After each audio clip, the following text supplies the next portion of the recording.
There's a lot more to it than just get to the chopper. So what does it actually take to land a helicopter on a scene? So it usually starts, somebody's calling 911. Oh my gosh, there's been this terrible car accident. And so our dispatchers will get our ground crews on the way. And then they will auto launch the aircraft. Sometimes if they don't have enough information to determine whether or not we might need a helicopter, they might just put us on standby. But usually when it's like a big car accident scene, they'll get us going right away. So our ground crews typically get there first. They're initiating the first patient care and they're busy taking care of the patients. But we have first responders, we have fire departments, law enforcement will establish our LZ or landing zone. And what that means is they're going to make sure it's a safe place for us to land. We don't like to land on highways because that comes with extra risk. Now we can and we will, we do often, but it's not our favorite option for a number of reasons, right? Inevitably, every single year, there's usually a case or two of somebody driving around a blockade and running into the tail of a helicopter. Here's one that happened recently. Of course, it was Florida being its typical Florida self. Somebody just blasted right into the tail of this aircraft, which means we no longer get to fly that patient out, right? The helicopter is now broken down on that road and has to be towed away. So that's one of the reasons we don't like to, the increased risk. And then if something happens, we're blocking that road for hours until the aircraft can get lifted off that highway.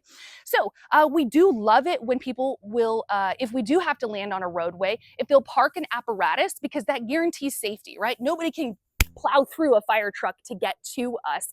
And additionally, if this is a night scene response, if the emergency vehicles have their lights on, it makes it really easy for us to see, and we can see you guys a billion miles away through our NVGs. Now, when we're landing, we do not need you to turn on a whole bunch of car lights or shine lights at us. That actually makes it harder for us because it just blasts light into our faces through our NVGs.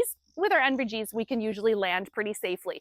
Now, we love making contact with you guys also because you can tell us about different hazards. Okay, we have wires across the west edge of this field, and then there's a fence that you're gonna have to walk over to get to wherever the scene is, if we're parking in a field next to a scene or what have you.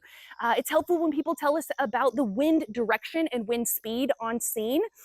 Hills, right? Because if we land on an uneven surface, it's really important that we do not exit the rotor disc up a hill, because I don't want a haircut provided by the rotor blades.